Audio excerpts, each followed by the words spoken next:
കാലാവസ്ഥകളുണ്ട്. ഇത് പറയാൻ കാരണം കഴിഞ്ഞ സെപ്റ്റംബർ 7 ഞാനിവിടെ ഇല്ലായിരുന്നു, ഞാൻ കൽക്കട്ടയിലായിരുന്നു. അപ്പോൾ അവിടെ ഞാൻ ഉറങ്ങിയപ്പോൾ അന്ന് മാതാവിൻ്റെ ജന്മദിനത്തിൻ്റെ തലേ ദിവസം രാത്രിയാണത്. അപ്പോൾ എനിക്കൊരു സ്വപ്നമുണ്ടായി. ഞാൻ രാവിലെ എഴുന്നേറ്റ് അടുത്ത മുറിയിൽ പോയി. വിജയകുമാർ എൻ്റെ കൂടെ ഉണ്ടായിരുന്നു. പുള്ളി അടുത്ത മുറിയിലാണ് താമസിക്കണം. അപ്പോൾ ഞാൻ പറഞ്ഞു, സാറേ ഇന്ന് മാതാവിൻ്റെ ജന്മദിനമാണ്, ഹാപ്പി മെരിമസ് എന്നൊക്കെ പറഞ്ഞ് സാറിന് വിഷ് ചെയ്തേച്ചും ഞാൻ സാറിനോട് പറഞ്ഞു, സാറേ ഇന്ന് വെളുപ്പിന് ഒരു 3 മണിയായപ്പോൾ അമ്മ പറഞ്ഞു കവനൻറ്റിന് ഡിസ്പോസിഷൻ ഉണ്ടെന്ന് പറഞ്ഞ്. ഡിസ്പോസിഷൻ എന്ന വാക്കാണ് അമ്മ ഉപയോഗിച്ചത്. അപ്പോൾ ഞാൻ സാറിനോട് ഇത് പറഞ്ഞു. അപ്പോൾ എന്നോട് ചോദിച്ചു എന്താണ് ഡിസ്പോസിഷൻ എന്നോട് ചോദിച്ചു. അപ്പോൾ ഞാൻ പറഞ്ഞു, നമ്മുടെ മലയാളത്തിൽ എന്നാ പറയണത് ഡിസ്പോസിഷന്? അനുകൂലമായ ഒരു സ്ഥിതി, ഒരു നിലപാട്. അത് ഡിസ്പോസിഷൻ പല അർത്ഥമുണ്ട്. സ്പിരിച്വൽ ഡിസ്പോസിഷൻ ഉണ്ട്, ഇമോഷണൽ ഡിസ്പോസിഷൻ. ഒരു സ്വഭാവമാണ് ശരിക്കും പറഞ്ഞാൽ. അപ്പം അപ്പോൾ സാറിനും അത് ആദ്യം പറഞ്ഞപ്പോൾ മനസ്സിലായില്ല ശരിക്കും. ഞാൻ പിന്നെ അത് ഈ ദിവസങ്ങളിലൊക്കെ അതിൻ്റെ കറക്റ്റ്നെസ് കിട്ടാൻ വേണ്ടി അങ്ങനെ പ്രാർത്ഥിച്ച് വെയിറ്റ് ചെയ്യുകയായിരുന്നു. അമ്മ എന്താ ഈ നിങ്ങൾ മാതാവിൻ്റെ കൂടെ ജീവിക്കുമ്പോൾ നിങ്ങൾക്കറിയാമല്ലോ, എല്ലാം ആദ്യം വേണ്ടത് ശ്രദ്ധയാണ് വേണ്ടത്. മാതാവിൻ്റെ ഉടമ്പടിയായി കഴിഞ്ഞാൽ പിന്നെ നിങ്ങൾ ശ്രദ്ധ വേണം നിങ്ങൾക്ക്. ഇപ്പം നിങ്ങൾക്ക് ഇപ്പോൾ പ്രഗ്നൻ്റ് ആയി കഴിഞ്ഞാൽ ഇപ്പോൾ നിങ്ങൾ കല്യാണം കഴിച്ചു, ഉടനെ പ്രഗ്നൻ്റ് ആയി കഴിയുമ്പോൾ എന്താ, അവർക്ക് നേരത്തെ പ്രഗ്നൻ്റ് ആകുന്നതിന് മുമ്പ് ഉണ്ടായിരുന്ന മാനസികാവസ്ഥ അല്ലല്ലോ. അവർക്ക് പ്രത്യേക കുഞ്ഞിനെക്കുറിച്ചാണ് പിന്നെ ശ്രദ്ധയുള്ളത്. കുഞ്ഞിനൊന്നും കേട് വരരുത് എന്ന രീതിയിൽ അവർ ഇരിപ്പ് നോക്കും, അവർ കിടക്കുമ്പോൾ നോക്കും, ചരിയണം നോക്കും, എല്ലാം നോക്കും. അപ്പോൾ അതെന്താ കാര്യം വെച്ച് കഴിഞ്ഞാൽ ആവശ്യമായ ഓക്സിജനും അതുപോലെ തന്നെ കുഞ്ഞിന് കിട്ടി സ്വസ്ഥമായി അത് വളരുക എന്നുള്ള ഒരു ഉദ്ദേശമാണ് അമ്മയ്ക്കുള്ളത്. അതൊരു ഡിസ്പോസിഷനാണ് ശരിക്കും പറഞ്ഞാൽ. ഇപ്പോൾ മനസ്സിലായില്ലേ കാര്യങ്ങൾ പെട്ടെന്ന്? അതാണ് എൻ്റെ കാര്യം. അത് അനുകൂലമായ നമ്മുടെ മാനസികമായ ഒരു സഹകരണം, അനുകൂലമായ സഹകരണം. അതിനാണ് അച്ഛൻ ക്ലൈമറ്റ് എന്ന് പറഞ്ഞത്, കവനൻ്റെ ക്ലൈമറ്റ്. ഈ കവനൻ്റെ ക്ലൈമറ്റ് ഈ ദിവസങ്ങളിൽ ഈ ദിവസങ്ങളിൽ വന്ന സാക്ഷ്യങ്ങളെല്ലാം ഞാൻ പരിശോധിക്കുകയായിരുന്നു. എവിടെയാണ് അമ്മ സെപ്റ്റംബർ 7 പറഞ്ഞ ക്ലൈമറ്റ് ഡിസ്പോസിഷൻ എവിടെയൊക്കെയാണ് ഉള്ളതെന്നാണ് ഞാൻ ഈ ദിവസങ്ങളിൽ സാക്ഷ്യം കേട്ടപ്പോൾ നോക്കിയത്. അപ്പോൾ അതിലെനിക്ക് കുറേ സാക്ഷ്യങ്ങൾ അങ്ങനെ കിട്ടി. ക്ലൈമറ്റ് ഡിസ്പോസിഷനുള്ള ഒത്തിരി സാക്ഷ്യങ്ങൾ കിട്ടി. അതിലൊരു സാക്ഷ്യം ജിൻസി അലക്സ് കൊല്ലങ്കോട്. അവിടെ സാക്ഷ്യം, അവിടെ ഭർത്താവിന് കിഡ്നിയുടെ അസുഖമാണ്. അപ്പോൾ ഉടനെ അവരെ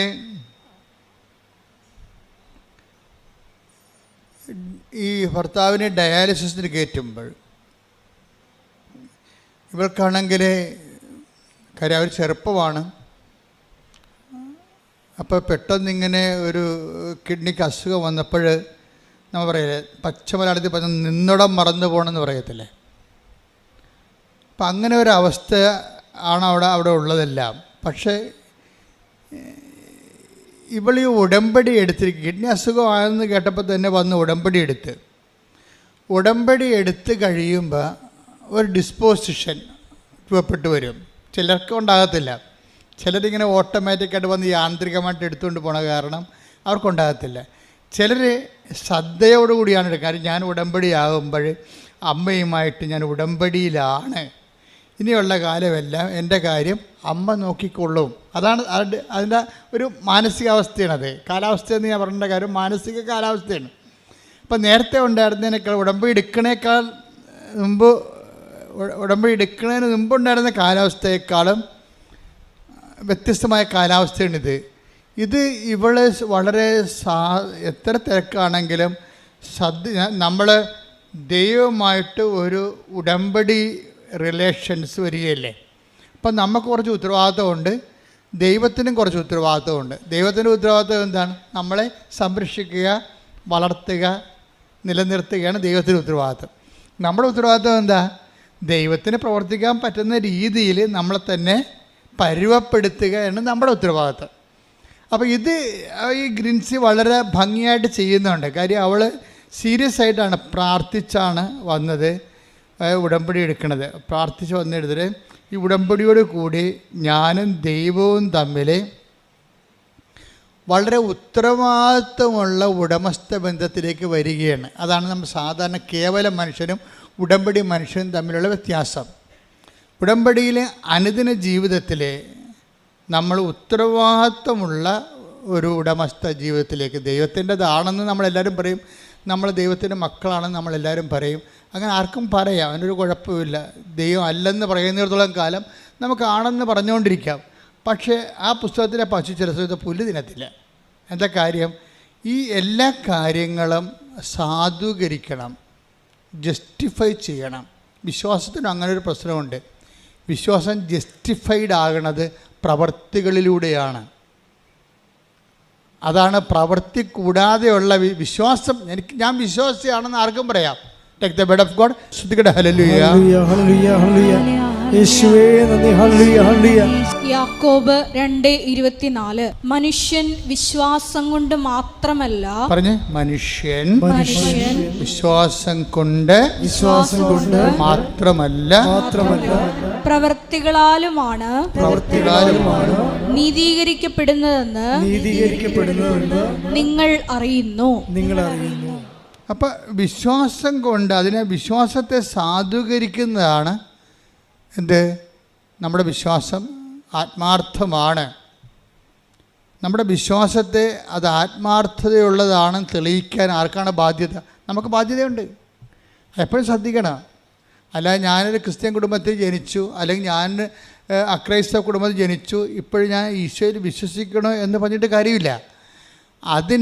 അത് സത്യമാണെന്ന് തെളിയിക്കാനുള്ള ബാധ്യത, ആത്മാർത്ഥത നമുക്കുണ്ടാകണം.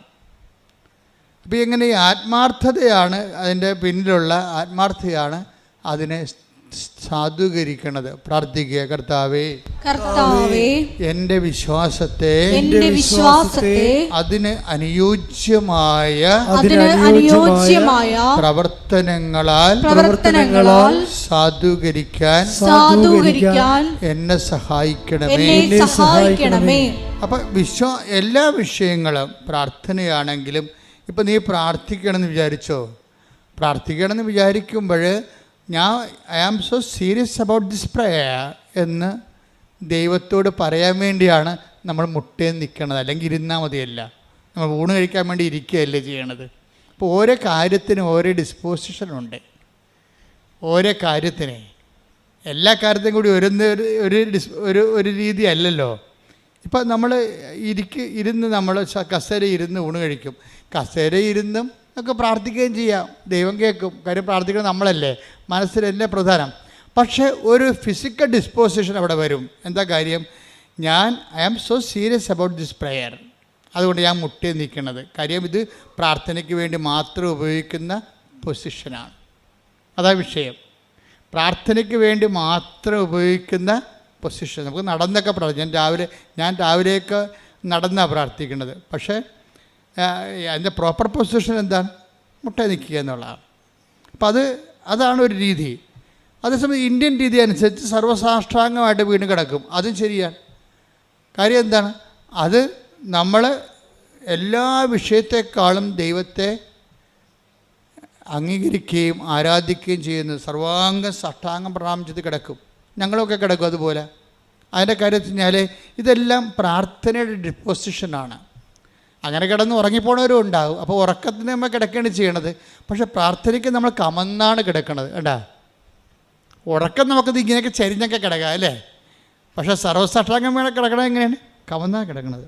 കൈ സ്വസ്തിക എഴുത് ശിരസിൻ്റെ മുന്നിൽ വെച്ച് കവന്ന് കിടക്കൂടാ. അപ്പോൾ വെച്ചാൽ സർവാംഗം നമ്മൾ സമർപ്പിക്കണം എന്നാണ് അവർ. അപ്പോൾ ഇതാണ് പൊസിഷൻ എന്ന് പറയണത്, പ്രോപ്പർ പൊസിഷൻ. ഇതുപോലെ ഉടമ്പടിക്കും ഒരു പ്രോപ്പർ പൊസിഷനുണ്ട്. ഒന്നല്ല, ഒത്തിരി പ്രോപ്പർ പൊസിഷൻസ് ഉണ്ട്.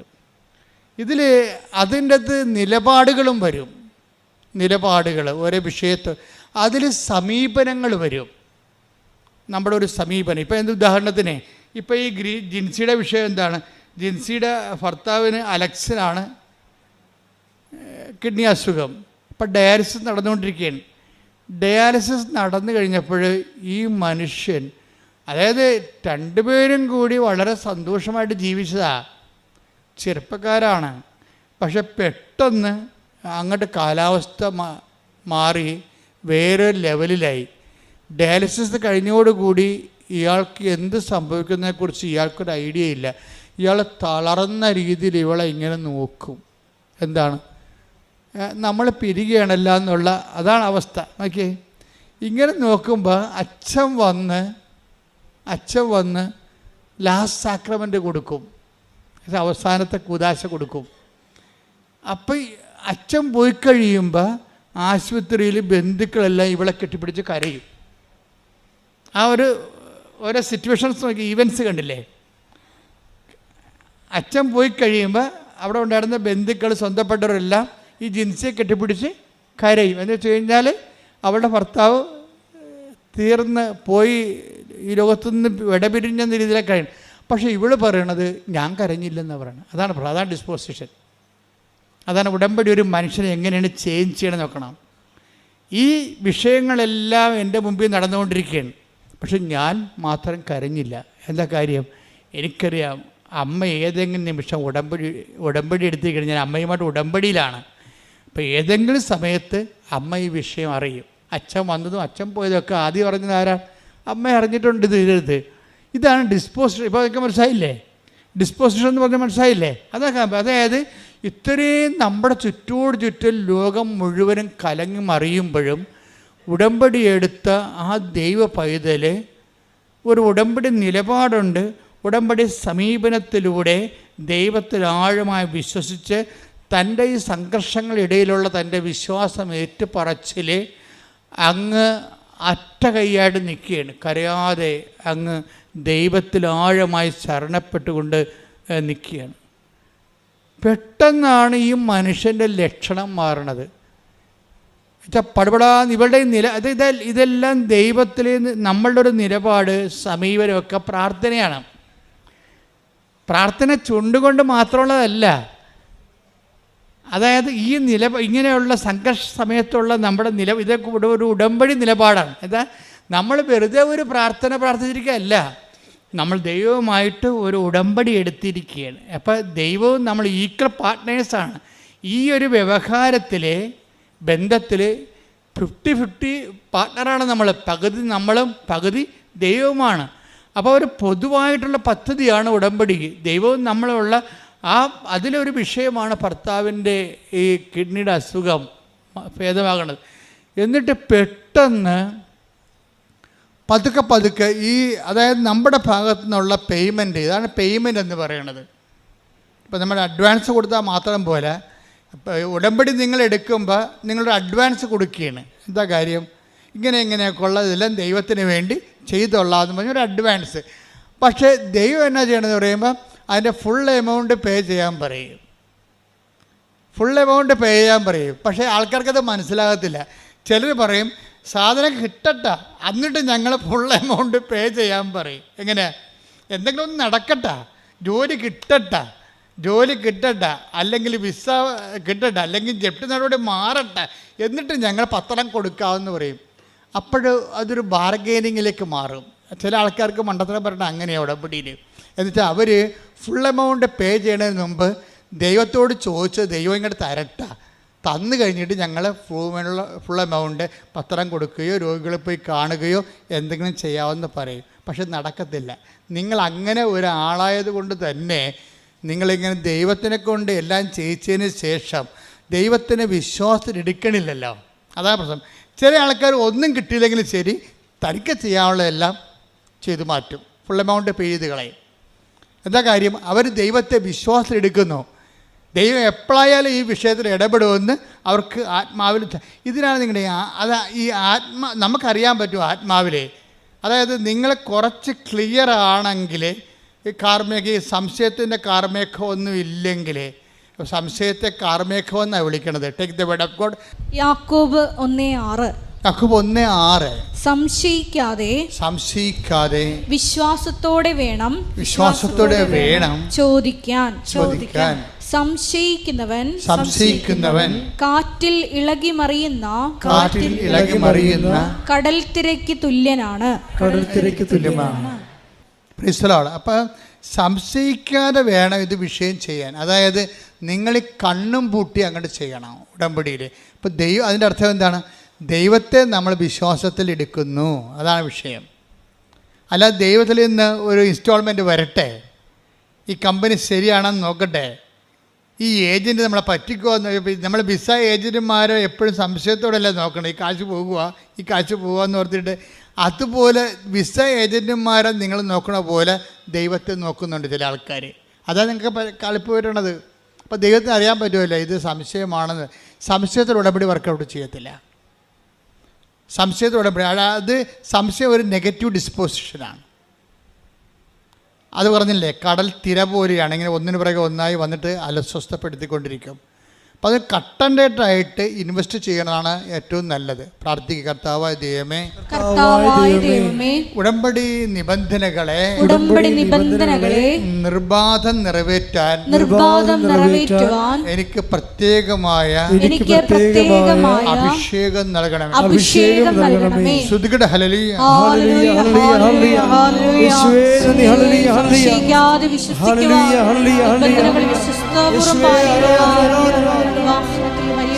കുറേ ഘടകങ്ങളുണ്ട്. അതിൽ ഇവർ അച്ഛൻ സ്വന്തം ഭർത്താവിന് അന്ത്യകുദാശം നൽകി പിരിയുമ്പോൾ ബന്ധുക്കൾ ഇവിടെ കെട്ടിപ്പിടിച്ച് കരയുമ്പോൾ ഇവൾ വേങ്ങലടിച്ച് അവിടെ കൂടെ കരയേണ്ടതാണ്. ശരിക്കും പറഞ്ഞ് എല്ലാം തീർന്നെന്നും പറഞ്ഞുകൊണ്ട് കരയേണ്ടതാണ്. ഇവിടെ കരയാത്തതിൻ്റെ കാരണം ഇവളുടെ വിശ്വാസം, പ്രത്യാശ ഇവർക്ക് കൊടുക്കുന്നുണ്ട്. പ്രത്യാശ എന്താണ് നമുക്ക് നൽകണത്? പ്രത്യാശ നമ്മളെ നിരാശരാക്കുന്നില്ല. പ്രത്യാശ എപ്പോഴാണ് നമ്മൾ നിരാശരാക്കാത്തത്?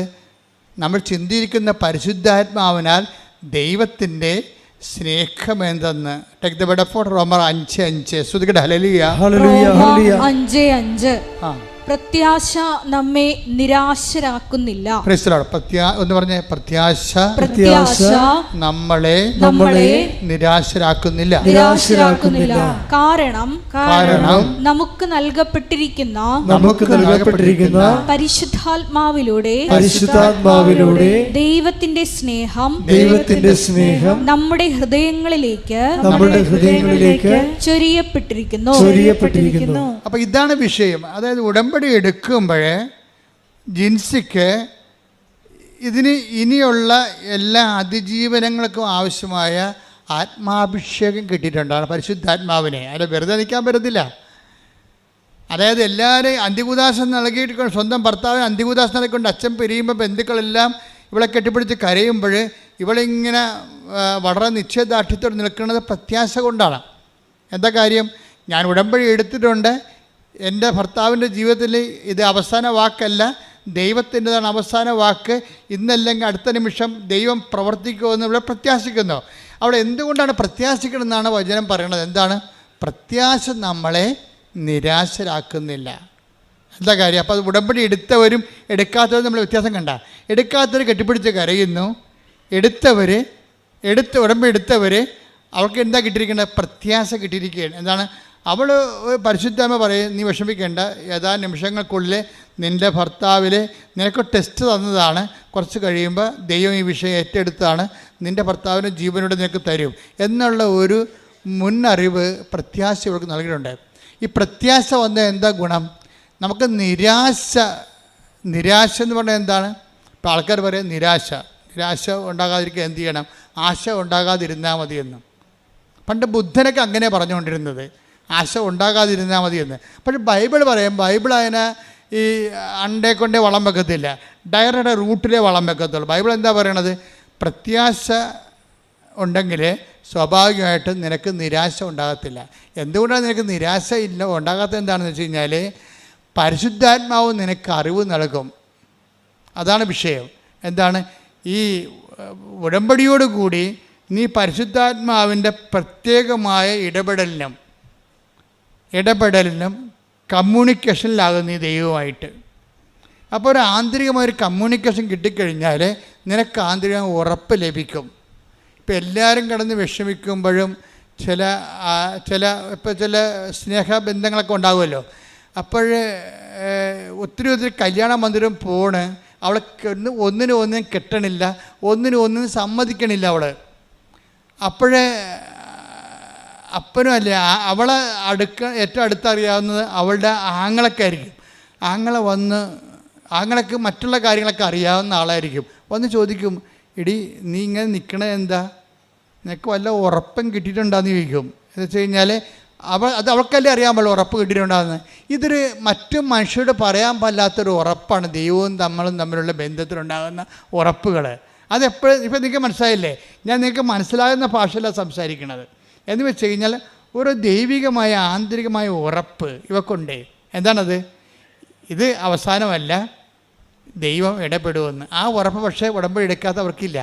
ഉടമ്പടി എടുക്കുമ്പോൾ എന്ത് നിങ്ങൾക്ക് സംഭവിക്കണം നിങ്ങൾ അറിയണം. നിങ്ങളിങ്ങനെ ഓരോ ആൾക്കാർ വന്നിട്ട് ഓരോ അപേക്ഷക്കത്ത് എഴുതിക്കൊണ്ടു നിൻ്റെ അടുത്ത് കെട്ടിത്തത്തിച്ച് പോണ പോലെ അങ്ങനെ ഈസിയായിട്ട് പോണവരെ പോകും. അവർക്ക് അത് മനസ്സിലാകത്തില്ല. പക്ഷേ ഇത് ഉടമ്പടി വളരെ കാമ്പെക്കൊണ്ട് ശ്രദ്ധയോടെ ക്ലാസ്സെല്ലാം കേട്ട് താൻ എന്തിനാണ് ഉടമ്പടി എടുക്കണതെന്ന് എന്ന് ഒക്കെ നല്ല നിശ്ചയത്തോടെ ഉടമ്പടി എടുക്കുന്നവർക്ക് അവരുടെ അറിവിന് ആനുപാതികമായ ഒരു അനുഭവം ഉണ്ടാകും. എപ്പോഴും നമ്മൾ ശ്രദ്ധിക്കേണ്ടതേ ഇതെല്ലാം വർക്കൗട്ട് ചെയ്യണത് ഒരു അനുഭവത്തിൻ്റെ വെളിച്ചത്തിലാണ്. അനുഭവം ഉണ്ടാകണമെങ്കിൽ എന്ത് ചെയ്യണം? ആദ്യം അറിവുണ്ടാകണം. അറിവെന്ന് പറഞ്ഞാൽ എന്തുമാത്രം അറിവാണെന്ന് എനിക്കറിയത്തില്ല. ഞാൻ 10-38 കൊല്ലമായി ശുശ്രൂഷ ചെയ്തുകൊണ്ടിരിക്കുന്നതാണ്. ഇപ്പോഴും ഈ വിഷയത്തിൽ പുതിയ കാര്യങ്ങളാണ് കർത്താവ് പറയണത്. അപ്പോൾ അറിവ് എവിടെ ചെന്ന് എത്തുമെന്ന് ഒരു പിടിയുമില്ല. നമ്മൾ ചിലപ്പോൾ ഇപ്പോഴും ABCD തന്നെ ആയിരിക്കും ചിലപ്പോൾ ആധ്യാത്മികതയുടെ. എന്നു കഴിഞ്ഞാൽ ഇതിൻ്റെ അകത്ത് വെച്ച് കഴിഞ്ഞാൽ അറിവാണ് നമുക്ക് എന്ത് തരണത്? അനുഭവം തരണത്. അപ്പം അനുഭവത്തിൻ്റെ അകത്ത് മൈനർ എക്സ്പീരിയൻസ് ഉണ്ട്, മേജർ എക്സ്പീരിയൻസ് ഉണ്ട്. ഇപ്പം മൈനർ എക്സ്പീരിയൻസിന് മൈനറായിട്ടുള്ള അറിവൊക്കെ മതി. മേജർ എക്സ്പീരിയൻസിന് മേജർ ആയിട്ടുള്ള വിസ്റ്റം വേണം. ഇതാണ് നമ്മൾ കൂടുതൽ ആഴങ്ങളിലേക്ക് നീക്കി വലയിറക്കാൻ ഈശോ പറയത്തില്ലേ? ഈശോ എന്താ ശ്രദ്ധിക്കട്ടെ. ഹല്ലേലൂയ. ലൂക്കാ 5:4. ലൂക്കാ 5:4. സംസാരിച്ചു തീർന്നപ്പോൾ സംസാരിച്ചു തീർന്ന ഈശോ പ്രസംഗിക്കായിരുന്നു അവരോട് കടൽത്തീരത്തിൽ വെച്ച്. സംസാരിച്ചു തീർന്നപ്പോൾ അവൻ ശിമയോനോട് പറഞ്ഞു, ആഴത്തിലേക്ക് നീക്കി മീൻ പിടിക്കാൻ വലയിറക്കുക. ഇത് വാസ്തവത്തിൽ ഞാൻ ഒരിക്കലും ഈ വചനം വായിച്ചുകൊണ്ടിരുന്നപ്പോഴേ, ഇപ്പോഴല്ല, ഇപ്പം ഞാനിത് ഓർത്തുകൊണ്ട് ഇങ്ങനെ പറയാം. അതായത് ഈശോ ഈ നമുക്ക് കടലിലത്തെ ഞാൻ കുറേ നാൾ കടലോരത്തും കടലിലും ഒക്കെ ആയിട്ട് വിശേഷ വില ചെയ്താണ്. എപ്പോഴും വെള്ളം വെഞ്ചരിക്കാൻ പോവുകയും പിന്നെ വർഷമാകുമ്പോൾ എല്ലാ വെള്ളങ്ങളും ഒരുമിച്ച് കൂട്ടിയിട്ട് അവരെ കുമ്പസാരിപ്പിക്കുകയും വള്ളത്തേക്ക് കടലിൽ ചെറുവള്ളങ്ങളിൽ പോയിട്ട് വലിയ വള്ളങ്ങളിൽ കയറിയും ബോട്ടുകളിൽ പോയി അവരെ വെഞ്ചരിക്കുകയും കത്തോലിക്കരെ കുമ്പസാരിപ്പിക്കുകയും ചെയ്യുന്ന ഒരു ശുശ്രൂഷയുണ്ട്. 10 കൊല്ലം ചെയ്തതാണ്. അപ്പോഴൊക്കെ നമുക്ക് കടത്തീരത്ത് വരുമ്പോൾ നമുക്ക് കാണുന്നൊരു വിഷയം എന്ന് വെച്ച് കഴിഞ്ഞാൽ ചില ബീച്ചുകാരൊക്കെ ഉണ്ടാവും കടലോരത്ത്, കടലിൽ വീശണം. അവർക്ക് വല്ല കൂരി പോലെയൊക്കെ ഉള്ള മീനൊക്കെ കിട്ടും. അവർക്ക് കണമ്പ്, മാലാൻ, അങ്ങനെയൊക്കെ ചെറിയ മീനൊക്കെ കടത്തീരത്ത് കൂടി പോണ മീനുണ്ട്. പക്ഷെ നമ്മൾ ഈ ലോ പ്രഷറിലുള്ളതാണ്. നങ്ക്, ഇതുപോലെ തന്നെ ചെമ്മീൻ, ഇതൊക്കെ ലോ പ്രഷറിൽ വർക്ക് ചെയ്യണതാണ്. അതിൻ്റെ ഒരു തീരത്തിൻ്റെ ഒരു പ്രത്യേകതയാണത്. അതുകൊണ്ട് ജീവിക്കുന്ന ഒത്തിരി പേരുണ്ട്. ഇപ്പോഴ് ഈ ആൾക്കാരൊക്കെ തെർമക്കോൾ പോലൊക്കെ ഒരു വള്ളമൊക്കെ ഉണ്ടാക്കി അതിൽ തുഴഞ്ഞ് ഒറ്റക്ക് പോയി. ഇപ്പോൾ ആൾക്കാർ ഒരാൾ മതി അതിൻ്റെ അടുത്ത് പോകാൻ. ഇപ്പോൾ ആ മേഖലയിൽ നിന്നെല്ലാം ആൾക്കാരെല്ലാം പഠിച്ച് വേറെ തൊഴിലിന് പോവുകയാണ്. ഇനിയിപ്പോൾ ആ മേഖലയിൽ നാളെ ഹൈടെക് വരും. ഇപ്പോഴും നമ്മൾ ജപ്പാനിലൊക്കെ കാണുന്ന പോലെ ഡ്രോണൊക്കെ കൊണ്ടാണ് ഇപ്പോൾ ജപ്പാനിലൊക്കെ വല ഇറക്കണത്. വലയും കൊണ്ട് ഡ്രോൺ പോയിക്കൊള്ളും. ഡ്രോൺ തന്നെ കടലിൽ വല ഇട്ടിട്ട് തിരിച്ചു വരുന്നുള്ളൂ. എന്നിട്ട് ചെറിയൊരു ബീഞ്ച് പോലെ സാധനം വെച്ചിട്ട് തന്നെത്താൻ വലിക്കും. ഒരാൾക്കാരെ കടലിൽ പോകേണ്ട കാര്യമില്ല. ഇപ്പോൾ കാലങ്ങൾ അങ്ങോട്ട് മാറുകയാണ്. നാളെ നനഞ്ഞിട്ടുള്ള പരിപാടിയൊന്നുമില്ല, അപകടമില്ല, എല്ലാം. പക്ഷേ ആഴങ്ങളിലേക്ക് നിൽക്കാനൊന്നും ഇവർക്ക് പറ്റത്തില്ല. ആഴങ്ങളിലേക്ക് നിൽക്കണമെങ്കിൽ തിരുത, അറക്ക പോലെയുള്ള വലിയ വലിയ മീനുകൾ ഹൈ പ്രഷറിൽ താമസിക്കുന്നതാണ്, നല്ല ആഴങ്ങളിലേക്ക്. ഈ അനുഭവത്തിലും അങ്ങനെ ഒരു പ്രശ്നമുണ്ട്. നിങ്ങൾ പനി മാറുക, നെഞ്ചുവേദന മാറുക, വേർപ്പാറുക, അങ്ങനെയുള്ള കൊച്ചു കൊച്ചു മീനുകളെ പിടിക്കണമെങ്കിൽ നിങ്ങളുടെ ഈ ലോ ഫെയ്ത്ത് മതി, ചെറിയ ഫെയ്ത്ത് മതി, ചെറിയ വിശ്വാസം കൊണ്ടൊക്കെ നടക്കും. പക്ഷേ ഒരു സീരിയസ് അഗ്നി പരീക്ഷ വന്നു കഴിഞ്ഞാൽ അത് വലിയ മീനാണ്. അതിന് ആധ്യാത്മികതയുടെ ആഴങ്ങളിലേക്ക് പോകണം. എന്താ കാര്യം? ചൊല്ലൽ കൊണ്ട് പറ്റത്തില്ല, പിന്നെ എന്താണ്? ചെയ്യൽ വേണം. എന്ന് ചെയ്യുമ്പോൾ എന്താ സംഭവിക്കണത്? നമ്മൾ ചൊല്ലുന്ന കാര്യത്തിൽ നമ്മൾ സീരിയസ് ആയിട്ട് വിശ്വസിക്കുന്നു, നമ്മൾ പറയുന്ന കാര്യം. അതുകൊണ്ടാണ് ഉടമ്പടിയിലെ കുറേ അധികം, ഇപ്പോൾ ഈ വൈശാഖ് എന്നും പറഞ്ഞ് സാക്ഷ്യം ഉണ്ടായിരുന്നു ഈ ദിവസങ്ങളിൽ. വൈശാഖിൻ്റെ വിഷയം എന്ന് വെച്ചാൽ, വൈശാഖ് പണ്ട് കൃപാസനത്തിൻ്റെ ഒരു ശത്രുവായിരുന്നു. കൃപാസനത്തിൻ്റെ ഏറ്റവും വലിയ മിത്രങ്ങൾ ആകാൻ പോണവർ ആദ്യം ശത്രുവാകും, പിന്നീട് അവർ മിത്രങ്ങളാകണത്. കാര്യം വെച്ച് കഴിഞ്ഞാൽ ഇവരിലൂടെ കൃപാസനത്തെ വളർത്തിയത് മുഴുവനും കൃപാസനത്തിൻ്റെ മിത്രങ്ങളെ പോലെ തന്നെ ശത്രുക്കൾക്കും പ്രാധാന്യം ഉണ്ടായി ഒരു കാലത്ത്. കാര്യം ഇവിടെ ആദ്യം അറ്റാക്ക് ചെയ്തത് യുക്തിവാദികളാണ്. മാസങ്ങളോളം അവർ യോഗം ചേർന്ന് ഈ അടയാളങ്ങളൊക്കെ കണ്ടിട്ട് ആൾക്കാർക്കൊക്കെ ഒരു വിശ്വാസം കുറവുള്ളവർക്ക് അസ്വസ്ഥത ഉണ്ടാകുമല്ലോ. വിശ്വാസം കുറവുള്ളവർക്കും ദൈവത്തെ ചുമ്മാ ഒരു ആഡംബരമായിട്ടും അധികാരത്തിനായിട്ട് ഉപയോഗിക്കുന്നവരുണ്ട്. അവർക്കെല്ലാം അടയാളങ്ങൾ അസ്വസ്ഥത ഉണ്ടാക്കും. അപ്പം അതുപോലെ അങ്ങനെ ഒരു കാലം ഉണ്ടായിരുന്നു ഇവിടെ. പക്ഷേ അതിലൊരാളായിരുന്നു ഈ വൈശാഖ് എന്ന് പറഞ്ഞ ആൾ. ഇത് തട്ടിപ്പാണ്, ഭൂലോക തട്ടിപ്പാണ്, ആനകൂന എന്നൊക്കെ പറഞ്ഞ് പൈസ ഉണ്ടാക്കാൻ വേണ്ടിയാണെന്നൊക്കെ 10, 20, 25, 40 കേരളത്തിൽ ഏറ്റവും കൂടുതൽ അറ്റാക്ക് വാങ്ങിച്ച ഒരു വൈദികനാണ് ഞാൻ ഒരു കാലത്ത്. ഞാൻ കൂളായിട്ടേക്ക് എൻ്റെ ജപമാല ഉള്ളിടത്തോളം കാലം ആർക്കും തോൽപ്പിക്കാൻ പറ്റത്തില്ല. എന്താ കാര്യം? ജപമാല മാതാവിൻ്റെ നമുക്ക് ഏറ്റവും വലിയ ശക്തമായ മധ്യസ്ഥ പ്രാർത്ഥന. മാതാവിൻ്റെ പ്രാർത്ഥന അല്ലത്, അത് രക്ഷാകര പ്രാർത്ഥന മാതാവിൻ്റെ മധ്യസ്ഥത്തിലാണ് ലോഞ്ച് ചെയ്യണത്. അപ്പോൾ അതിന് ഒരു അഭിഷേകം കിട്ടിയിരിക്കുന്ന കാരണം, ഈ അഭിഷേകം എന്നുകൊണ്ട് എന്താണെന്ന്, എല്ലാത്തിനും ഒരു അഭിഷേകമുണ്ട്, നിങ്ങൾക്കറിയാമല്ലോ. ഇപ്പം തന്നെ അവളുടെ പേരെന്താ, ജിൻസി. അച്ഛൻ സ്വന്തം ഭർത്താവിന് അന്ത്യകൂദാശം കൊടുത്തു പോകുമ്പോൾ എല്ലാ ബന്ധുക്കളും കെട്ടിപ്പിടിച്ച് കരയുമ്പോൾ ജിൻസി എന്താ കരയാത്തത്? അതിനാണ് ഈ അഭിഷേകം എന്ന് പറയണത്. ഒക്കെ മനസ്സിലായില്ല? അല്ലാതെ എണ്ണ കൊണ്ടൊന്ന് തലക്കോരി ഒഴിക്കണേനല്ല അഭിഷേകം എന്ന് പറയണത്. അതിനും പറയാം, പക്ഷേ ആന്തരികമായ അഭിഷേകമുണ്ട്. ഈ ബാഹ്യമായ അടയാളങ്ങളൊക്കെ അർത്ഥവത്താകണമെങ്കിലും അനാചാരങ്ങൾ അല്ലാതായിരിക്കണമെങ്കിലും ആന്തരികമായ അത് ഉദ്ദേശിക്കുന്ന സൂചന ആന്തരികമായി നടക്കണം. ആ മനുഷ്യനെ ആന്തരികമായി ആ അഭിഷേകം നടക്കാത്തോളം കാലം എണ്ണയല്ല, പെട്രോൾ ഒഴിക്കണത്, എണ്ണ ഒഴിക്കണതെല്ലാം കണക്കാണ്. ആന്തരികമായ ഒരു അഭിഷേകമുണ്ട് എല്ലാത്തിനും.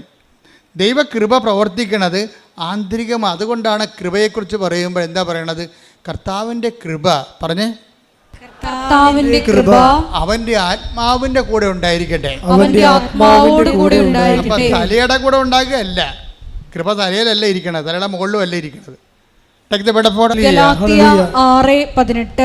ഗലാത്യ 6:18. സഹോദരരെ, പറഞ്ഞ സഹോദരങ്ങളെ, നമ്മുടെ കർത്താവായ യേശുക്രിസ്തുവിന്റെ കൃപ നിങ്ങളുടെ ആത്മാവിനോട് കൂടെ ഉണ്ടായിരിക്കട്ടെ.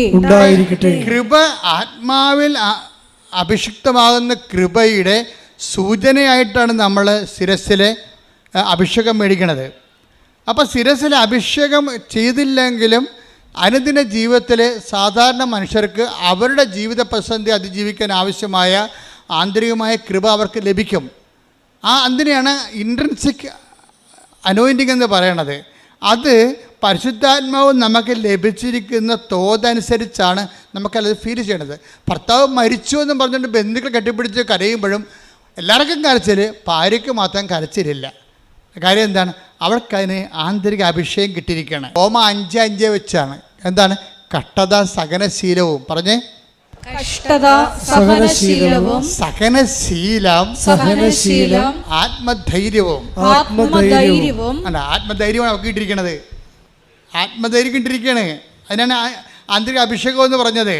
ആത്മധൈര്യം പ്രത്യാശയം നമുക്ക് നൽകിയിരിക്കുന്നു. അത് എങ്ങനെ നൽകിയിരിക്കുന്നതാണ്? പരിശുദ്ധാത്മാവിനാലാണ്. നമ്മൾ ചിന്തിയിരിക്കുന്ന പറഞ്ഞു നമ്മിൽ ചിന്തിയിരിക്കുന്ന പരിശുദ്ധാത്മാവിനാൽ ദൈവത്തിന്റെ സ്നേഹം എന്തെന്ന് നമ്മൾ അറിയുന്നു. അപ്പൊ ഈ ആന്തരിക അഭിഷേകവും പരിശുദ്ധാത്മാവും ദൈവത്തിന്റെ സ്നേഹവും തമ്മിൽ ബന്ധമുണ്ട്. എന്താ കാര്യം വെച്ച് കഴിഞ്ഞാൽ പരിശുദ്ധാത്മാവ് നിറയുമ്പോൾ നമുക്ക് എന്താ സംഭവിക്കണത്? അത് പരിശുദ്ധാത്മാവിനെ നിലനിർത്താൻ ആവശ്യമായ ഇന്റേണൽ ഡിസ്പോസിഷൻ ഉണ്ട്. അതാണ് മാതാവ് സെപ്റ്റംബർ 7 പറഞ്ഞത്. ഡിസ്പോസിഷൻ, പരിശുദ്ധാത്മാവിനെ നിലനിർത്താനുള്ള ആന്തരികമായ ഒരു ഡിസ്പോസിഷൻ. ആ ഡിസ്പോസിഷൻ ഉണ്ടെങ്കിൽ എന്താ സംഭവിക്കണത്? പരിശുദ്ധാത്മാവിൻ്റെ ഫലമാണ് എന്ത്? ദൈവസ്നേഹം. ഈ നമ്മൾ ചിന്തിയിരിക്കുന്ന പരിശുദ്ധാത്മാവ്, take the bed of God, അതായത് പരിശുദ്ധാത്മാവിൻ്റെ ഫലമാണ് ദൈവസ്നേഹം. അപ്പം സ്നേഹം, പരിശുദ്ധാത്മാവിൻ്റെ ഫലങ്ങൾ ഗലാത്യർ 5:22. എന്നാൽ ആത്മാവിന്റെ ഫലങ്ങൾ സ്നേഹം, ആനന്ദം, സമാധാനം, ക്ഷമ, ദയ, നന്മ, വിശ്വസ്തത, സൗമ്യത, ആത്മസംയമനം ഇവയാണ്. ഈ ജിൻസി എന്ന് പറയുന്ന സഹോദരിക്ക് ഈ സംഭവങ്ങൾ ഇപ്പം എല്ലാം കിട്ടിയ പോലെയാണ് അല്ലേ? എന്തൊക്കെയാണുള്ളത്? ആത്മാവിൻ്റെ ഫലങ്ങൾ എന്തൊക്കെയാണുള്ളത്? സ്നേഹം, ആനന്ദം. അപ്പം ഇതെല്ലാം ഈ ആന്തരികമായ ആനന്ദത്തിനാണ് ആന്തരിക അഭിഷേകം എന്ന് പറയുന്നത്.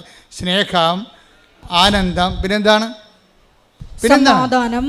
സമാധാനം, ക്ഷമ, ദയ, നന്മ. ഇത് ഈ സമാധാനം എന്ന് പറയണത് ശരിക്കും പറഞ്ഞാൽ സ്നേഹം പ്ലസ് ക്ഷമയാണ് ഈക്വൽ ടു സമാധാനമാണ്. അപ്പോൾ സ്നേഹം എന്ന് പറഞ്ഞാൽ അതിൻ്റെ കൂടെ പ്ലസ് അതിൻ്റെ കൂടെ പിന്നെന്താ? ക്ഷമ കൂടുമ്പോഴാണ് അതായത് സമാധാനം എന്ന് പറയുന്നത്, സമാധാനം ഉണ്ടാകണത്. ക്ഷമ എന്ന് പറയുന്നത് എന്താണ്? സഹിക്കുന്ന സ്നേഹത്തിനാണ് ക്ഷമയെന്ന് പറയണത്. സഹിക്കുന്ന സ്നേഹത്തിനാണ് ക്ഷമയെന്ന് പറയണത്. അപ്പോൾ സ്നേഹവും പിന്നെ അതിൻ്റെ സർപ്ലസായി വരുന്ന സഹിക്കുന്ന സ്നേഹവും കൂടി വരുമ്പോഴാണ് നമ്മൾ സമാധാനം വരണത്. പിന്നെ സമാധാനം കഴിഞ്ഞ് എന്താ പറയണത്? ക്ഷമ, ദയ. കാരണം നമുക്ക് മറ്റുള്ളവർക്ക് ആ സ്നേഹം സഹിച്ചുകൊണ്ട് മറ്റുള്ളവർക്ക് സ്നേഹം കൊടുക്കുന്നതിനാണ് ദയ എന്ന് പറയുന്നത്. നന്മ. അത് ഏത് കാലാവസ്ഥയിലും നന്മയായിട്ടുള്ള ചെയ്യാനുള്ള ബേസിക് ഗുഡ്നെസ് ആണത്. വിശ്വസ്തത എന്ന് വെച്ചാൽ വചനത്തോടും ദൈവത്തോടും ദൈവവചനത്തോടുമുള്ള ഒരു മനുഷ്യൻ്റെ കൂറ് വിശ്വസ്തത. സൗമ്യതയിലും ഈ സഹിക്കുന്ന സ്നേഹവും ക്ഷമയും കൂടിയാണ്, പ്രത്യാശയും കൂടി കലർത്താണ് ഈ സൗമ്യത ഉണ്ടാകുന്നത്.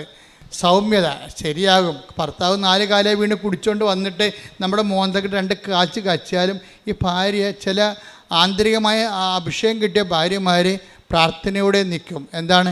ഇന്നല്ലെങ്കിൽ നാളെ ആ മനുഷ്യനെ കർത്താവ് തൊടും എന്നാണ് പറയണത്. തൊടും, അതാണ് സൗമ്യത. അപ്പോൾ അവൾക്ക് ഇതുപോലെയുള്ള എടുത്ത് കയറ്റമൊന്നുമില്ല, വെയിറ്റ് ചെയ്യാണ്. അതായത് പ്രത്യാശ നമ്മളെ നിരാശരാക്കുന്നില്ല. എന്താ കാര്യം? നമ്മൾ ചിന്തിയിരിക്കുന്ന പരിശുദ്ധ. ഇതുകൊണ്ടാണ് നിങ്ങൾ വചനം വായിക്കണമെന്ന് പറഞ്ഞത്. ഉടമ്പടി കൊണ്ടുവന്നിട്ട് ഇങ്ങനെ നിയോഗങ്ങൾ എഴുതി കെട്ടിത്തന്നല്ല പ്രശ്നം. അത് ആക്ടിവേറ്റ് ചെയ്യണമെങ്കിൽ അതിന് കറസ്പോണ്ടിങ് ആയിട്ടുള്ള വചനങ്ങളുണ്ട്. അത് വരണത് വ്യാഖ്യാനങ്ങളാണ് വരണത്. ഉടമ്പടി ധ്യാനം കുടുംബം മാത്രമേ ഇത് മനസ്സിലാകത്തുള്ളൂ. അല്ലെങ്കിൽ നിങ്ങൾ ഇത് മനസ്സിലായില്ലെങ്കിൽ പഴയ ലോകത്താനായിട്ട് തന്നെ ജീവിക്കും. അത് ഒരു വശമായിട്ട് പോകും. വീട്ടിൽ നിങ്ങൾ പഴയ ആൾക്കാർ തന്നെ ജീവിക്കും. അങ്ങനെ അത് ജീവിക്കാതിരിക്കാനാണ് നിങ്ങളോട് പറയണത്. എന്താണ്? നിങ്ങൾ ഉടമ്പടി ധ്യാനം കൂടണം. പിന്നെ എന്താ ചെയ്യണത്? അരമണിക്കൂർ വെച്ച് വചനം വായിക്കണം, പ്രാർത്ഥിക്കുക. കർത്താവായ ദൈവമേ, ഉടമ്പടി ധ്യാനം മുടങ്ങാതെ കൂടാനും മുടങ്ങാതെ വചനം വായിക്കുവാനും എന്നെ അഭിഷേകം ചെയ്യണമേ. ആരാധനയിലൂടെ വചനത്തോടുള്ള ദാഹം ഞങ്ങളിൽ ഉണർത്തണമേ. ആത്മാഭിഷേകം നൽകണമേ. ഹല്ലേലൂയ. ഈ ജിൻസി എന്ന് പറയുന്ന സഹോദരിയെ കുറിച്ചല്ല നമ്മൾ പറഞ്ഞുകൊണ്ട് ഈ അലക്സിൻ്റെ ഈ അന്ത്യകുദാശ കൊടുത്തെന്ന് പറഞ്ഞ അലക്സിനെ ജിൻസിയുടെ ആ ഉള്ളിലുണ്ടായിരുന്ന ദൈവം കൊടുത്ത വെളിപാട് പോലെ തന്നെ അവിടുന്ന് പൂർണ്ണമായി സുഖപ്പെടുത്തി നടത്തിക്കൊണ്ടാണ് അവൾ തിരിച്ച് വീട്ടിലോട്ട് പോരണത്. ആ സാക്ഷി അവസാനിക്കണം അങ്ങനെയാണ്. അതായത് നിങ്ങൾ ഇപ്പം എന്താ സംഭവിച്ചിരിക്കുന്നത് വെച്ചാൽ എന്താണ് ജിൻസിയുടെ ജീവിതത്തിൽ സംഭവിച്ചതെന്ന് ചോദിച്ചാൽ ഞാൻ പറയും, ജിൻസി മൈനർ മിറക്കിളിൽ നിന്ന് മേജർ മിറക്കിളിലേക്ക് ചേഞ്ച് ചെയ്ത്. മനസ്സിലായില്ല? അറിവ് എന്താ പറയണത്? അറിവ് നമുക്കെന്ത് തരുന്നു? അനുഭവം തരുന്നു. ഈ അനുഭവത്തിൽ തന്നെ എന്തൊക്കെയാണ് ഉള്ളത്? മൈനർ എക്സ്പീരിയൻസ് ഉണ്ട്, മേജർ എക്സ്പീരിയൻസ് ഉണ്ട്. ചില ആൾക്കാരൊക്കെ ഈ മൈനർ എക്സ്പീരിയൻസ് മാത്രം കിട്ടി, മൂക്കിലെ പനിമാർ, മുട്ടയപ്പനിമാർ എന്നൊക്കെ പറഞ്ഞുകൊണ്ട് കുറച്ച് കഴിയുമ്പോൾ മരിച്ചു പോകും. അവരുടെ ജീവിതത്തിൽ മൈനർ എക്സ്പീരിയൻസ് മാത്രമേ ഉള്ളൂ അവർക്ക്. എന്താ കാര്യം? അവിടെ അറിവ് മൈനറാണ്. അതുകൊണ്ടാണ് ഈശോ പറഞ്ഞത്, നിങ്ങൾ ആഴങ്ങളിലേക്ക് നീക്കി വൻമീനുകളെ പിടിക്കാൻ, കൃപയുടെ വൻമീനുകളെ പിടിക്കണം. എന്നുവെച്ചാൽ കുറച്ച് ആധ്യാത്മികതയുടെ ആഴങ്ങളിലേക്ക് നീങ്ങണം. ഉടമ്പടിയുടെ ഒരു പ്രഖ്യാപന ലക്ഷ്യം എന്താ? ഉടമ്പടി നിങ്ങളെ ആധ്യാത്മികതയുടെ ആഴങ്ങളിലേക്ക് നീക്കുന്നു. അതപ്പോൾ നിങ്ങൾക്ക് ഇപ്പം ജിൻസിയെ സംബന്ധിച്ചുള്ള എന്താ സംഭവിച്ചിരിക്കുന്നത്? ഭർത്താവിനെയും കിട്ടി, അവൾ ആധ്യാത്മികമായി വളരുകയും ചെയ്തു. പ്രാർത്ഥിക്കുക, കർത്താവായ ദൈവമേ, അങ്ങ് നൽകുന്ന ശോധനകളില് ശംഖ് പതറിപ്പോകാതെ നിശബ്ദതയോടെ പ്രത്യാശയോടെ പരിശുദ്ധാത്മാവിന്റെ നിറവോടെ ദൈവസ്നേഹത്തോടെ അതിനെ അഭിമുഖീകരിക്കുവാൻ അനുഭവത്താൽ എന്താ? അനുഭവം എന്തിനാ? സാക്ഷ്യം പറയാനാണോ? അല്ല. അറിവ് നമുക്ക് അറിവ് നമുക്ക് എന്ത് ചെയ്യും? അനുഭവം തരും. അനുഭവം നമുക്ക് എന്താ തരണത്? ബോധ്യം. ഇപ്പം ജിൻസിക്ക് എന്താ കിട്ടിയിരിക്കണത്? ബോധ്യം. എന്താണ്? ഈ കാലം കഴിഞ്ഞു പോകും, എന്ത് സങ്കടം വന്നാലും ഞാൻ ഉടമ്പടിയെടുത്ത അമ്മ എനിക്ക് വേണ്ടി മധ്യസ്ഥം വഹിച്ചുകൊണ്ടിരിക്കും. അപ്പോൾ ജീവിതത്തെ ഞാൻ എന്ത് ക്രൈസിസ് ആയാലും കാഷ്വാലിറ്റി ആയാലും എനിക്കിനി അതിജീവിക്കാൻ കഴിയും. കാരണം എന്താണ്? ഞാൻ ഉടമ്പടിയിലാണ്. പ്രാർത്ഥിക്കുക, കർത്താവായ ദൈവമേ, ഇത്തരം ആന്തരിക അവബോധത്തിലേക്ക്, ആത്മീയ ബോധ്യത്തിലേക്ക് എന്നെ നയിക്കണമേ. അപ്പം ഓരോ സാക്ഷ്യവും ഞാനിപ്പോൾ നമ്മുടെ പ്രിയപ്പെട്ട അച്ഛന്മാരോട് പറയുവേ, കൃപാസനം എന്ന് പറയുന്നത് സാക്ഷ്യമാണ്. എന്താ കാര്യം? സാക്ഷ്യം എന്ന് പറയുന്നത് ബോധ്യമാണ്.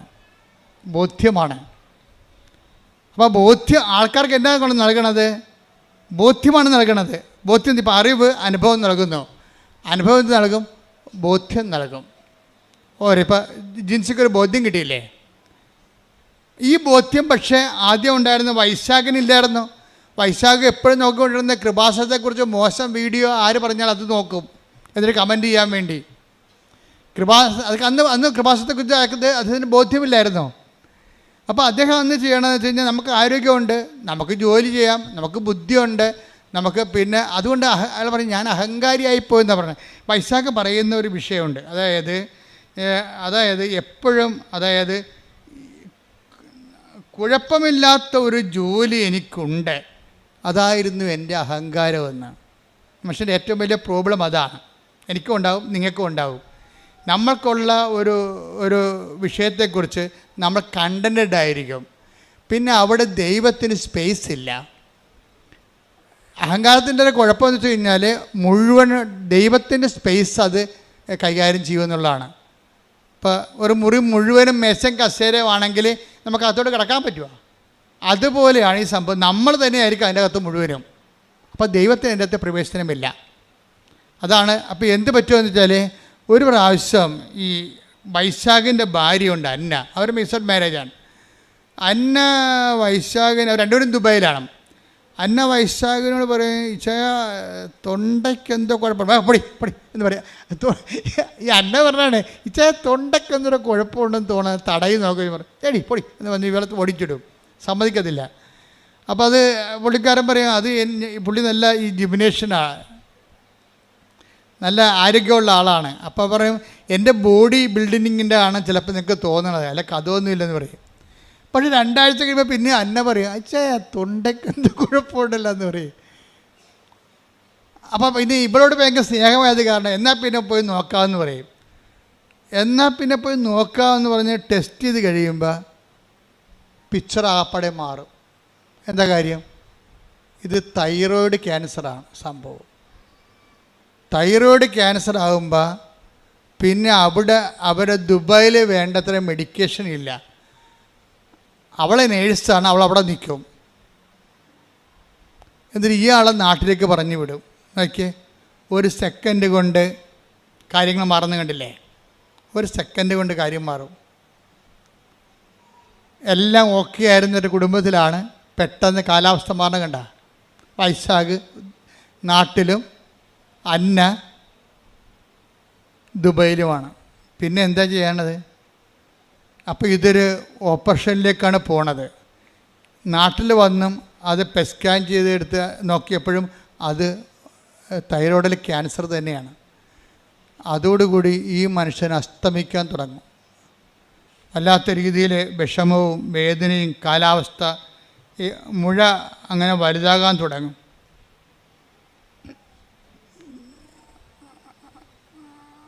അതോടുകൂടി തൻ്റെ കയ്യിൽ നിന്ന് ജീവിതം വിട്ടുപോകണമെന്ന് കണ്ടപ്പോൾ പിന്നെ എന്താണ്, താൻ പണ്ട് ട്രോള് വായിച്ച് കമൻറ്റ് ചെയ്ത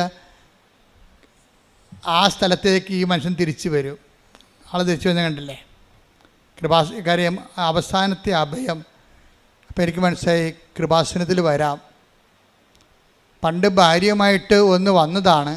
അന്ന് ഭാര്യനെ കൊണ്ടൊക്കെ എടുപ്പിച്ചിട്ട് ഇവിടെ വരുന്ന ആൾക്കാരെ എണ്ണിക്കൊണ്ടിരിക്കുകയാണ്. ഏതെല്ലാം തരത്തിൽ വൈശാഖ് ചെയ്തുകൊണ്ടിരുന്ന പരിപാടി, ഇവിടെ വരുന്ന ആൾക്കാരൊക്കെ നോക്കും എന്തെല്ലാം തരത്തിലുള്ള ആൾക്കാരുടെ വരുന്നത്. ആൾക്കാരുടെ എണ്ണം കാണുമ്പോൾ കുറേ കാശ് അച്ഛൻ ഉണ്ടാക്കുന്നുണ്ടല്ല. ഇതൊക്കെ ചിന്തിച്ചിട്ടാണ് ഇവിടെ നിന്നത്. ഇതെല്ലാം ചിന്തിച്ചിട്ടാണ്. നമുക്കറിയാമല്ലേ, അത് കൃപാസനത്തിന് എന്തെങ്കിലും ഉണ്ടെങ്കിൽ അതെല്ലാം മാതാവിൻ്റെ നാളെ കാലങ്ങളിലുള്ള തീർത്ഥാടനത്തിൻ്റെ സൗകര്യത്തിന് വേണ്ടി എല്ലാം നമ്മൾ ക്രമീകരിച്ചുകൊണ്ടിരിക്കുകയാണ്. ആർക്കും ഒന്നും ചെയ്യാൻ പറ്റത്തില്ല. എന്നാലും മനുഷ്യൻ ചിന്തിക്കുന്ന ചിന്ത കണ്ടില്ലേ, ദേവാലയത്തിൽ വന്നിട്ടും ചിന്തിക്കുന്നതിനെക്കുറിച്ച് ഭൗതിക ചിന്തയാണ് വരണത്, ആധ്യാത്മിക ചിന്തയല്ല. ഈ കുരങ്ങനെ കൊണ്ട് ചൂടുപായസം കുഴപ്പിച്ചിട്ടുണ്ടെന്ന് പറഞ്ഞാൽ ഭാര്യനെ കൊണ്ട് ഉടമ്പടി എടുത്തിട്ട് ഭർത്താവ് ലോകകാര്യങ്ങൾ പറഞ്ഞുകൊണ്ട് ഇവിടെ ഇരിക്കുകയാണ് ഇതിൻ്റെ അകത്ത്. ഇനിയിപ്പോൾ തട്ടിപ്പായിരിക്കും അതിന്, അതൊക്കെയാണ് പുള്ളി ചിന്തിക്കണത്. പക്ഷേ ഇത് എടുത്തു കഴിഞ്ഞ് പോയതിന് ശേഷമാണ് പിന്നീട് പുള്ളിക്കാരന് ഈ ഡെവലപ്മെൻറ്റ്സ് ഉണ്ടാകണത്. അതോടുകൂടി പുള്ളി വല്ലാത്തൊരവസ്ഥയിലാവും. അതിനുശേഷം രണ്ടുപേരും അങ്ങനെ ഉടമ്പടി എടുക്കും. ഉടമ്പടി എടുക്കുമ്പോൾ വൈശാഖ് പറയണത്, എനിക്ക് ലൈഫ് തരണമെങ്കിൽ, തിരിച്ചു തരികയാണെങ്കിൽ ഞാൻ നിത്യതയെ ലക്ഷ്യമാക്കി ജീവിക്കുമെന്നാണ്. എന്ന് ഉടമ്പടി തുടരും. അതാണ് അതായത് എതിർത്ത് നിൽക്കുന്നവരെ ദൈവാനുഭവം പ്രാപിച്ചാൽ അവർക്ക് കിട്ടുന്ന ബോധ്യമെന്ന് പറയണത് വല്ലാത്ത ബോധ്യമായിരിക്കും. ഇത് അമ്മയുമായിട്ട് ഇയാൾ ഒരു ഡിസ്കഷനിൽ, അമ്മ എനിക്കൊരു ലൈഫ് തിരിച്ചു തരികയാണെങ്കിൽ ഞാൻ പിന്നെ നിത്യമായിട്ട് ഉടമ്പടി ജീവിക്കും, നിത്യതയ്ക്ക് വേണ്ടി ജീവിക്കും എന്നൊക്കെ ഈ മനുഷ്യൻ എല്ലാം തകർന്ന് ദൈവത്തോട് പറയും. അതുപോലെ തന്നെ പിന്നെ ഞാൻ മുമ്പ് നിങ്ങളോട് പറഞ്ഞില്ലേ, ഉടമ്പടി ഇങ്ങനെ വെറുതെ ചെയ്യുക മാത്രമല്ല, വൈശാഖിൻ്റെ മുമ്പിൽ അദ്ദേഹത്തിന് കുറേ കാശൊക്കെ ചിലവായല്ലോ, ഓപ്പറേഷനൊക്കെ നടന്ന്. അപ്പോൾ കുറേ കാശ് ചിലവായി. ഇവർ സാമ്പത്തികമായിട്ട് തകർന്നുപോയി. അപ്പോൾ ഇതിൽ നിന്ന് റിലീവ്ഡ് ആകുകയും അതേസമയം തന്നെ സാമ്പത്തികമായിട്ട് ഇയാൾ തകർന്നു പോവുകയും ചെയ്യും. കാര്യം ലക്ഷക്കണക്കിന് രൂപ പോയില്ലേ. ജോലിക്ക് പോയിട്ടും കുറേ നാളായി. ഭാര്യ മാത്രമേ ജോലിക്ക് പോകാനുള്ളൂ. കടം അതിനേക്കാൾ ഇരട്ടിയായി വന്നപ്പോൾ ഒരു ദിവസം ഇയാൾ ദുബായിലെ സ്ട്രീറ്റിലൂടെ വരുമ്പോൾ ഒരു ധർമ്മക്കാരൻ ഇയാളുടെ മേലെ കൈ നീട്ടിയപ്പോൾ എന്നാ പറ്റിയെന്നറിയാമോ? ഇവർ ഭയങ്കര സാമ്പത്തികമായിട്ട് പാപ്പരായ മനുഷ്യരായിപ്പോയി. കുറേ ചിലവൊക്കെ വന്ന് ഒന്നുമില്ലാതായി. അപ്പോൾ അങ്ങനെ വന്നപ്പോഴേ ഈ മനുഷ്യൻ്റെ പോക്കറ്റിൽ ധർമ്മക്കാരനെ കണ്ടപ്പോഴേ ഈ ഉടമ്പടിക്കുള്ളൊരു ഗുണവതാണ്. ഉടമ്പടി നിങ്ങളെ എപ്പോഴും മറ്റുള്ളവരെ കരുതാൻ പറയും. അപ്പം അങ്ങനെ ഉടമ്പടി ഒരു കൾച്ചർ ബേസിൽ പുള്ളിക്ക് മറ്റുള്ളവരെ കരുതാനുള്ള ഒരു പ്രത്യേക മോട്ടിവേഷൻ ഉടമ്പടിയിലൂടെ കിട്ടിയിട്ടുണ്ട്. അപ്പോൾ അത് അദ്ദേഹത്തിന് മനസ്സിലുണ്ട്. അപ്പോൾ ഈ ധർമ്മക്കാരൻ ഇയാളുടെ മുമ്പിൽ കൈ നീട്ടിയപ്പോൾ ഇയാൾക്ക് ആണെങ്കിൽ അന്ന് അത്താഴത്തിനും എത്രയോ രണ്ടുപേർക്കും ജോലി ഉണ്ടായിരുന്നതാണേ. ഇപ്പോൾ ഈ ഒരു പ്രത്യേകത്തിൽ പൈസ എല്ലാം പോയി. അപ്പോഴേ ഇയാൾ ഈ ധർമ്മക്കാരൻ കൈ നീട്ടുമ്പോൾ ഭാര്യയെ വിളിച്ച്, അത് അന്ന് അവളവിടെ ഭാര്യയെ വിളിച്ച് ചോദിക്കും, എടി അത്താഴത്തിന് എന്നാണെന്ന് ചോദിക്കും. എന്ന് വെച്ച് കഴിഞ്ഞാൽ അത്താഴത്തിനുള്ള കാശാണ് ഈ പോക്കറ്റിൽ കിടക്കണത്. വല്ല ഹോട്ടലിൽ നിന്ന് വല്ലതും വാങ്ങിച്ചുകൊണ്ട് വീട്ടിൽ പോകണം, അതിൻ്റെ ഉദ്ദേശത്തിലാണ് പുള്ളി നടന്ന് വരണത്. അപ്പോൾ അതിൻ്റെ അകത്ത് 10 ദിർഹംസ് ഉണ്ട്. തട്ടിപ്പിടിച്ച് 220 രൂപ പുള്ളിയുടെ പോക്കറ്റിൽ കിടപ്പുണ്ട്. അപ്പോൾ 220 രൂപ കിടപ്പുണ്ട്. ഭാര്യയെ വിളിച്ച് ചോദിക്കും, എടി അത്താഴത്തിന് എന്നാന്ന് ചോദിക്കും. അപ്പോൾ പറയും, നിങ്ങൾക്ക് കൊളസ്ട്രോൾ അല്ലേ, നിങ്ങൾ ഡയറ്റിലാണ്, നിങ്ങൾക്ക് ഞാൻ സവാളയും തൈരും അരിഞ്ഞു വെച്ചിട്ടുണ്ട് രാത്രി, അതുപോലെ ഞാൻ പിന്നെ എങ്ങനെ അഡ്ജസ്റ്റ് ചെയ്യാമെന്ന് പറയും. എന്നാണോ ചോദിക്കാൻ കാര്യം? അല്ലോ, ഒരു ധർമ്മക്കാരൻ എൻ്റെ അടുത്ത് നിൽക്കണേ, ആ കൊടുത്തിട്ട് പോരാൻ പറയും. അപ്പോൾ ഉടനെ ഈ മനുഷ്യൻ ഇതിൻ്റെ അകത്തുള്ള 10 ദിർഹംസ് അയാൾക്ക് കൊടുക്കും. എന്നിട്ട് പോയി അയാൾക്ക് സവാളയും ഇത് മതി, സവാളയും തൈരും മതി രാത്രി. അപ്പോൾ അത് കൊടുക്കാനും തൻ്റെ കയ്യിൽ അത്താഴത്തിനുള്ള വക കൂടി കൊടുക്കാൻ വേണ്ടി അയാൾക്ക് ഒരു ആന്തരികമായ അഭിഷേകം കിട്ടും. ഇതാണ് സംഭവം, പിടിയിട്ടില്ലേ? അപ്പോൾ ഈ 10 ദിർഹംസ് അയാൾക്കെടുത്ത്, ധർമ്മക്കാരൻ അത്രയും പ്രതീക്ഷിച്ചില്ല, വല്ല 2-3 ദിർഹംസ് കിട്ടുമെന്നാണ് വിചാരിച്ചത്. അവ കൈ പുകയിലുണ്ടായിരുന്ന 10 ദിർഹംസും കൊടുത്തു. 10 ദിർഹംസ് കൊടുത്തോടു കൂടിയല്ല, ഈ ധർമ്മക്കാരൻ കൈ നീട്ടി ഈ മനുഷ്യൻ സന്തോഷത്തോടെ ഈ മനുഷ്യൻ തലയെ കൈവച്ചു. അത് വലിയ സന്തോഷത്തോടെ ഈ മനുഷ്യൻ കൈകൂപ്പി ധർമ്മക്കാരൻ്റെ ആശീർവാദം മേടിച്ച് വീട്ടിൽ വന്ന് സന്തോഷത്തോടെയാണ് ആ മനുഷ്യൻ അത് കൊടുത്തത്. കാര്യം നമ്മൾ കൊടുക്കുമ്പോൾ അളിഞ്ഞ മോന്തമായിട്ട് കൊടുക്കുന്ന ആൾക്കാരുണ്ട്, പത്രം അങ്ങനെ ചെയ്യണവരുണ്ട്. അളിഞ്ഞ മോന്തമായിട്ട് പത്രം കൊടുക്കും. ഇത് കൊടുത്ത് അവസാനിപ്പിക്കണമല്ലോ ആർക്കെങ്കിലും, ഇനി ആർക്കോട്ടെ ഏത് പണ്ടാരത്തിൽ കൊടുക്കാനാണ് ഇങ്ങനെ കൊടുക്കുന്നവരുണ്ട്. സന്തോഷത്തോടെ കൊടുക്കണം. കഴിഞ്ഞ ദിവസങ്ങളിൽ സരസ്വതി ഇവിടെ ഒരു കിടിലൻ സാക്ഷ്യം പറഞ്ഞു. സരസ്വതി എന്ന് പറയുന്നത് കണ്ണൂരിൽ നിന്ന് വരുന്നതാണ്. അപ്പോൾ അവർ പറയണേ, എനിക്ക് വീട്ടിൽ നിന്ന് ഇറങ്ങി ഉടമ്പടി മാതാവിൻ്റെ അടുത്ത് വന്നിട്ട് തിരിച്ചു പോകണമെങ്കിൽ 3 ദിവസം വേണം, അങ്ങോട്ടും ഇങ്ങോട്ടും ട്രെയിൻ യാത്രയിൽ. അപ്പോൾ സരസ്വതി ചെയ്യണമെന്ന് വെച്ച് കഴിഞ്ഞാൽ 3 കെട്ട് പത്രം മേടിച്ചുകൊണ്ട് പോകും. എന്നിട്ട് രാവിലെ അവിടെ ചെന്ന് 3-ാം ദിവസം അവിടെ എത്തുമ്പോൾ ഒരു കട്ടൻ ചായ കുടിച്ചിട്ട് പത്രം കൊടുക്കാൻ ഇറങ്ങും. തൻ്റെ അനുഭവങ്ങൾ പറഞ്ഞുകൊണ്ട് സന്തോഷത്തോടെ സന്ധ്യ വരെ ആ പത്രം ആൾക്കാർക്ക് പറഞ്ഞു കൊടുക്കും. വെറുതെ ഇട്ടും പോണതല്ല, തൻ്റെ അനുഭവങ്ങൾ പറഞ്ഞ് ഇതുകൊണ്ട് മാതാവിന് എന്തെങ്കിലും പ്രയോജനം ഉണ്ടാകണമെന്ന് പറഞ്ഞുകൊണ്ട് തന്നെയാണ് ഇത് കൊടുക്കുന്നത്. അത് കൊടുക്കുമ്പോൾ വിശപ്പും ദാഹവും അറിയാതെ അത് ആന്തരിക സൗഖ്യം പ്രാപിച്ചിട്ടാണ് സരസ്വതി തിരിച്ചു വരണത്. അവർക്ക് തന്നെ ആ ഒരു മേഖല പണ്ടുണ്ടായിരുന്ന നിരാശ സങ്കടത്തിൻ്റെ മേഖലയിൽ നിന്നുണ്ട്. അതായത് അവിടെ ഭൗതിക സാഹചര്യം മാറ്റമില്ല, പക്ഷേ ആ ഭൗതിക സാഹചര്യം പണ്ടുണ്ടായിരുന്ന ആഴവും അതിൻ്റെ തീപ്പൊള്ളൽ ഇന്ന് അനുഭവിക്കണില്ല. അവിടെ സരസ്വതിക്ക് ആന്തരിക അഭിഷേകം കിട്ടിയിട്ടുണ്ട്. ആ വിഷയത്തിൽ തനിക്കിപ്പോൾ ഒന്നും സംഭവിച്ചിട്ടില്ല, ദൈവം തന്നെ നോക്കുന്നുണ്ടെന്ന രീതിയിൽ വളരെ ആന്തരികമായ കൃപയിലാണ് ഇവർ പോണത്. പക്ഷെ അവിടെ ജോലി അവർ മനോഹരമായിട്ട് ചെയ്യണേ. ഇത് തന്നെയാണ് ഇപ്പോൾ വൈശാഖിന് സംഭവിച്ചിരിക്കുന്നത്. വൈശാഖിന് ഈ അനുഗ്രഹം കിട്ടി, ധർമ്മക്കാരൻ്റെ അനുഗ്രഹം കിട്ടിയോടുകൂടി ഈ മനുഷ്യന് ഭയങ്കര, ഈ നാട്ടുകാരുടെ ഭാഷ പറഞ്ഞാൽ ഈ ഒരു ഭയങ്കര ത്രസിപ്പ് തോന്നി. വന്ന് ഭാര്യയോട് പറഞ്ഞിട്ടും തീരില്ല, അയാളെന്നെ അനുഗ്രഹിച്ചെന്ന് പറയും. അപ്പോൾ വൈഫ് പറയാം, അയാളല്ല അനുഗ്രഹിച്ചത്, കർത്താവാണ് ഇങ്ങനെ അനുഗ്രഹിച്ചെന്ന് പറയും. എന്ന് വെച്ചാൽ അയാളിലൂടെ. അതാരാണെന്ന് നമുക്കറിയത്തില്ലല്ലോ, അതാരാണ് ധർമ്മക്കാരെന്ന് അറിയത്തില്ലല്ലോ. ചിലപ്പോൾ പരീക്ഷിക്കാൻ വേണ്ടി ദൈവം നിൽക്കണ അറിയത്തില്ലല്ലോ. പക്ഷേ ദൈവം നിന്നതുപോലെയാണ് സംഭവിക്കണത്. പെട്ടെന്ന് പിറ്റേ ദിവസം കമ്പനിയിൽ നിന്ന് വിളിച്ചിട്ട്, വൈശാഖെ നിങ്ങൾ തിരിച്ച് റീജോയിൻ ചെയ്യണില്ലേ? നിങ്ങൾക്ക് എത്ര രൂപ ചിലവായി? നിങ്ങളുടെ ഇൻഷുറൻസ് ശരിയായില്ലെന്നാണ് കമ്പനിയിൽ നിന്ന് കേൾക്കണത്, കമ്പനി പറയണത്. അപ്പോൾ സാറേ ശരിയായിട്ടില്ല, കാശെല്ലാം പോയി, പേരെടുത്ത കാശെല്ലാം പോയി, എല്ലാം ആശുപത്രിയിൽ പോയി, ഇൻഷുറൻസ് ശരിയായിട്ടില്ല. താൻ കുഴപ്പമില്ല, അതിങ്ങോട്ട് പോരാൻ പറ്റും. നാളെ തൻ്റെ അക്കൗണ്ടിലേക്ക് ഇപ്പം ഞങ്ങൾ 10 ലക്ഷം ദിർഹംസ് വിടുന്നുണ്ടെന്ന്. ഒന്ന് ചിന്തിച്ച് നോക്കി. അയാള് ആ 10 ലക്ഷം ദിർഹംസ് 10 ദിർഹംസിനും കൊടുക്കണ കണ്ടില്ല. അപ്പം ഞാനെങ്ങനെ ഓർത്തെന്നറിയോ, ഈ കർത്താവിൻ്റെ വചനം, ആ വചനത്തിൽ നമ്മൾ സന്തോഷത്തോടെ അത് കൈമാറി കഴിയുമ്പോൾ ദൈവം വാഗ്ദാനങ്ങൾ പാലിക്കും ആരോടായാലും. അത് വൈശാഖമായാലും ശരി, അതുപോലെ തന്നെ ആരാണ് ദൈവത്തോട് സന്തോഷത്തോടെ വചനം പാലിക്കുന്നത്. അങ്ങനെ ഒരു വചനമുണ്ട് കേട്ടോ, ലുക്ക 6:38. അതെ, കൊടുക്കുവിൻ നിങ്ങൾക്കും കിട്ടും, പറഞ്ഞ കൊടുക്കുവിൻ നിങ്ങൾക്കും ലഭിക്കും. അമർത്തിക്കുലുക്കി നിറച്ചളന്ന് അവർ നിങ്ങളുടെ മടിയിൽ ഇട്ടുതരും. അതാണ് ആരാണ് തന്നത്? അവനാണ്. ആര്? ദൈവം. ആരുടെ വചനമാണ്? ഇതെല്ലാം വാഗ്ദാനമാണ്. കിട്ടും, കൊടുക്കും, ലഭിക്കും എന്നൊക്കെ പറയുന്നത് എല്ലാം പ്രോമിസാണ്. ഉടമ്പടി വർക്കൗട്ട് ചെയ്യണത് 8870 പ്രോമിസിലാണ് വർക്ക് ചെയ്യണത്. ഞാൻ കോവിഡ് പിടിച്ച് 2 മാസത്തോളം 1.5 മാസത്തോളം, എനിക്ക് 2 പ്രാവശ്യം കോവിഡ് പിടിച്ചു കേട്ടോ. നിങ്ങൾ അറിഞ്ഞോ? നിങ്ങൾ അറിഞ്ഞില്ലല്ലോ അല്ലേ? 2 പ്രാവശ്യം എനിക്ക് കോവിഡ് പിടിച്ച്. എന്താ ആരാ കോവിഡ് തന്നത്? നിങ്ങളല്ലേ തന്നത്. ഞാൻ ഇവിടെ നിൽക്കുമ്പോൾ എനിക്ക് കിട്ടിയല്ലേ, ഞാൻ പുറത്ത് പോണില്ലല്ലോ.